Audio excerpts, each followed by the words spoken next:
Hello guys, അസ്സലാമു അലൈക്കും. Welcome back to my channel. ഇന്നത്തെ റെസിപ്പി ഹാഫ് മൂൺ സ്വീറ്റ്സ് ആണ്. ഹാഫ് മൂൺ സ്വീറ്റ് എങ്ങനെ ഉണ്ടാക്കാൻ നോക്കിയാലോ? ഇതിനു മുമ്പ് എൻ്റെ ചാനൽ ഇതുവരെ സബ്സ്ക്രൈബ് ചെയ്യാത്തവരാണെങ്കിൽ പ്ലീസ് ഒന്ന് വേഗം പോയിട്ട് സബ്സ്ക്രൈബ് ചെയ്യാം.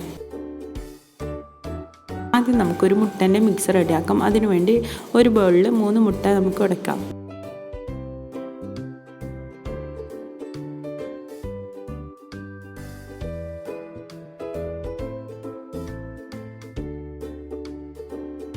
ഇതിലേക്ക് 4 ടേബിൾ സ്പൂൺ ഷുഗർ ആഡ് ചെയ്ത് കൊടുക്കാം.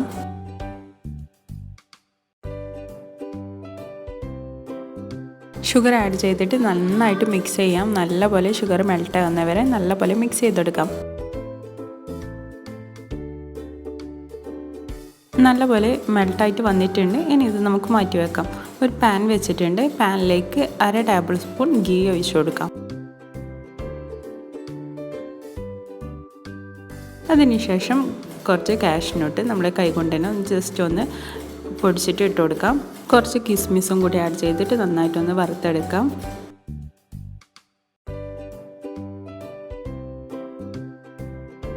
കാഷ്നട്ടും കിസ്മിസും ജസ്റ്റ് ഒന്ന് ഗോൾഡ് കളർ ആകുമ്പോൾ നമ്മൾ നേരത്തെ റെഡിയാക്കി വെച്ച മുട്ടയുടെ മിക്സ് ഇതിലിട്ടിട്ട് നന്നായിട്ടൊന്ന് ചീകിയെടുക്കാം.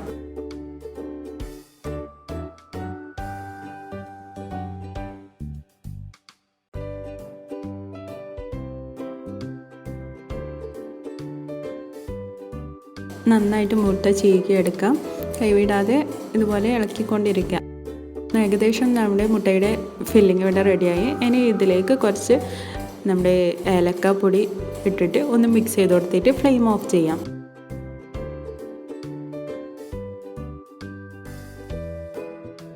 നെക്സ്റ്റ് ഒരു ബാറ്റർ റെഡിയാക്കണം. അതിനുവേണ്ടി 1 കപ്പ് മൈദ, അതിൽ നിന്ന് 1 ടേബിൾ സ്പൂൺ മൈദ നമുക്ക് മാറ്റിയെടുക്കാം. അതിന് പകരം 1 ടേബിൾ സ്പൂൺ കോൺഫ്ലവർ പൊടി ആഡ് ചെയ്ത് കൊടുക്കാം. 1 മുട്ട, 1 കപ്പ് വെള്ളം കൂടി ഒഴിച്ചിട്ട് നന്നായിട്ട് നമുക്ക് മിക്സിയിൽ അടിച്ചെടുക്കാം. മിക്സ് റെഡിയായി. നമുക്കിതിവിടെ ഒരു ഷുഗർ സിറപ്പ് ആക്കാൻ വെക്കാം. ഇതിലേക്ക് 1/2 കപ്പ് വെള്ളത്തിലേക്ക് 1 കപ്പ് ഷുഗർ ആഡ് ചെയ്തിട്ട് നന്നായിട്ട് മെൽറ്റ് ചെയ്യാൻ വെക്കാം. ആ ടൈം നമുക്കിപ്പം ബാറ്റർ ഒഴിച്ച് റെഡിയാക്കാൻ വേണ്ടി ഒരു പാൻ വെച്ചിട്ടുണ്ട്. അതിലേക്ക് കുറച്ച് ഗീ ഒഴിച്ച് കൊടുക്കാം. ഒഴിച്ചതിന് ശേഷം 1 സ്പൂൺ നമ്മുടെ ബാറ്റർ ഒഴിച്ച് കൊടുത്തിട്ട് എല്ലാ ഭാഗത്തും ഒന്ന് ഇതുപോലെ ചുറ്റിച്ചു കൊടുക്കാം.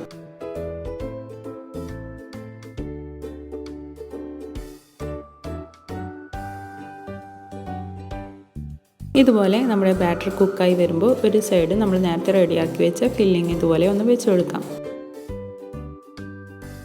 ഒരു ഭാഗത്ത് മാത്രം വെച്ച് കൊടുക്കാം.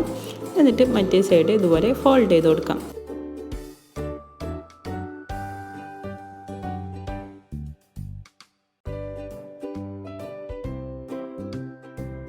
ഫോൾഡ് ചെയ്തതിന് ശേഷം നമ്മുടെ ബാക്കിയുള്ള സൈഡ് ബാറ്റർ ഒഴിച്ച് കൊടുക്കാം.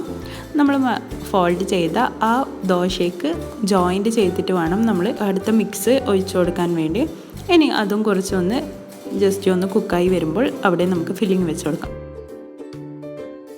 ഫില്ലിങ് വെച്ചതിന് ശേഷം നേരെ ഓപ്പോസിറ്റ് സൈഡ്, നേരത്തെ തിരിച്ചിട്ട അതേ ഓപ്പോസിറ്റ് സൈഡ് നമുക്ക് ഇതുപോലെ ഫോൾഡ് ചെയ്ത് കൊടുക്കാം. ഫോൾഡ് ചെയ്തതിന് ശേഷം സൈഡ് ഒന്ന് ജസ്റ്റ് ഒന്ന് പ്രസ് ചെയ്ത് കൊടുക്കാം. പ്രസ് ആവുന്നില്ലെങ്കിൽ അവിടെ നമ്മൾ ബാറ്റർ ഒഴിച്ചിട്ട് ഇതുപോലെ ഒന്ന് ജസ്റ്റ് ഒന്ന് പ്രസ് ചെയ്ത് കൊടുക്കാം. അതിനുശേഷം നമ്മൾ ബാക്കി വരുന്ന സൈഡ് നമ്മുടെ മിക്സ് ഒഴിച്ചു കൊടുക്കാം. ഇതുപോലെ നല്ലപോലെ ജോയിൻറ്റ് ചെയ്തിട്ട് വേണം മിക്സ് ഒഴിച്ചു കൊടുക്കാൻ. ഒഴിച്ചതിന് ശേഷം അതിനിടയിൽ നമ്മൾ ഇവിടെ ഷുഗർ സിറപ്പ് റെഡിയാവുന്നുണ്ട്. ഫ്ലെയിം ഓഫ് ചെയ്യാം. ദോശ ഏകദേശം കുക്കായിട്ടുണ്ട്. ഇനി നമുക്ക് ഇവിടെയും ഫില്ലിങ് വെച്ച് കൊടുക്കാം. ഫില്ലിങ് വെച്ചതിന് ശേഷം നേരത്തെ ചെയ്തതുപോലെ തന്നെ ഓപ്പോസിറ്റ് സൈഡ് നമുക്കൊന്ന് ഫോൾഡ് ചെയ്ത് കൊടുക്കാം. ഇങ്ങനെ 3 ലെയറാണ് ഞാനിത് ചെയ്തെടുക്കുന്നത്. ഇത് ചെയ്യുമ്പോൾ ഒരു കാര്യം ശ്രദ്ധിക്കണം, ലോ ഫ്ലെയിമിൽ വേണം നമ്മൾ ഫ്ലെയിം വെക്കാൻ വേണ്ടി. അത് പറയാൻ ഞാൻ വിട്ടുപോയി. ലോ ഫ്ലെയിമിൽ വെച്ചിട്ട് വേണം നമ്മൾ ഇതൊക്കെ ചെയ്തെടുക്കാൻ. ഇനി നമ്മൾ ഫോൾഡ് ചെയ്തതിന് ശേഷം സൈഡൊക്കെ നമ്മുടെ ബാറ്റർ കുറച്ച് ഒഴിച്ചിട്ട് നല്ലപോലെ പ്രസ് ചെയ്തിട്ട് ഒരുപോലെ നമുക്ക് ആക്കി കൊടുക്കാം. പ്രസ് ആവാത്തടുത്ത് നമ്മൾ ഇതുപോലെ ബാറ്റർ ഒഴിച്ചിട്ട് ഒന്ന് കുക്ക് ചെയ്തെടുക്കാം.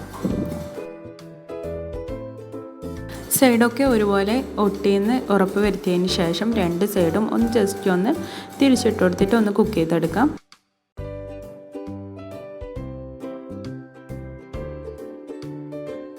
രണ്ട് സൈഡും ഒരുപോലെ തിരിച്ചിട്ടിട്ട് നമ്മൾ കുക്ക് ചെയ്തെടുത്തിട്ടുണ്ട്. ഇനി ഇത് നമുക്ക് പ്ലേറ്റിലേക്ക് മാറ്റാം. പ്ലേറ്റിലേക്ക് മാറ്റിയതിന് ശേഷം ഇതുപോലെ സെൻട്രലായിട്ട് നമുക്ക് ലൈൻ ഇട്ട് കൊടുക്കാം. കത്തി വെച്ചിട്ട് ഒന്ന് വരഞ്ഞു കൊടുക്കാം.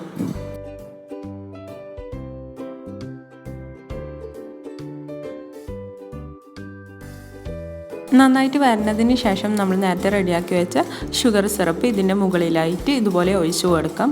നമ്മൾ വരണതിൻ്റെ ഉള്ളിലൊക്കെ ജസ്റ്റ് ഒന്ന് ഒഴിച്ചു കൊടുക്കാം.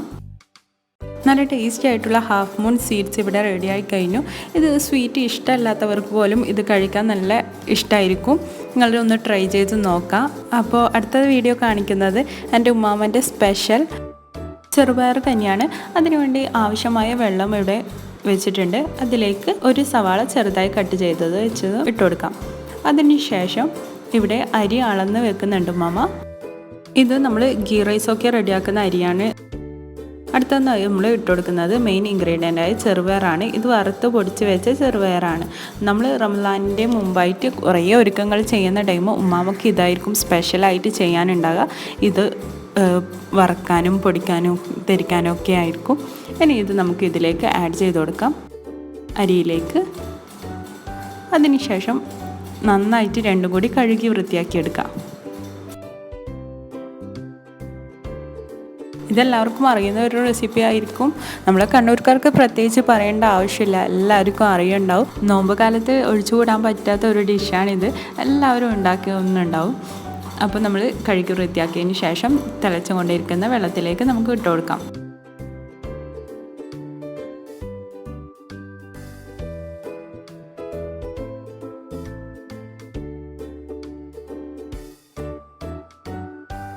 വെള്ളം ചൂടായതിന് ശേഷം നമ്മൾ കഴുകി വെച്ച അരിയും ചെറുപയറും ഇട്ട് കൊടുത്തിട്ട് ജസ്റ്റ് ഒന്ന് മിക്സ് ചെയ്തതിന് ശേഷം മൂടി വെച്ചിട്ട് വേവിച്ച് കൊടുക്കാം.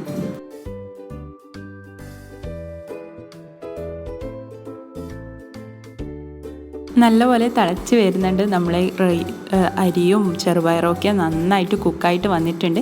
ഇനി ഇതിലേക്ക് കട്ടിയുള്ള തേങ്ങാപ്പാൽ എടുത്തിട്ട് ഒഴിച്ചു കൊടുക്കാം. അതിനു മുമ്പ് ഇതിലേക്ക് ഉപ്പ് ആഡ് ചെയ്ത് കൊടുത്തിട്ടുണ്ട്. അതിൻ്റെ വീഡിയോ മിസ്സായിപ്പോയി. നല്ല കട്ടിയുള്ള തേങ്ങാപ്പാൽ ഒഴിച്ചതിന് ശേഷം നന്നായിട്ട് തിളച്ച് വരുമ്പോൾ നമ്മൾ ഫ്ലെയിം ഓഫ് ചെയ്തിട്ട് ഒന്ന് ചൂടാറിയതിന് ശേഷം കുടിക്കാം. നല്ല ടേസ്റ്റാണ്. എല്ലാവരും ഒന്ന് ട്രൈ ചെയ്ത് നോക്കാം. ഇന്നത്തെ ഈ 2 റെസിപ്പിയും നിങ്ങൾക്ക് എല്ലാവർക്കും ഇഷ്ടമായി എന്ന് വിചാരിക്കുന്നു. ഇഷ്ടമായെങ്കിൽ ലൈക്ക് ചെയ്യാനും ഷെയർ ചെയ്യാനും മറക്കരുത്.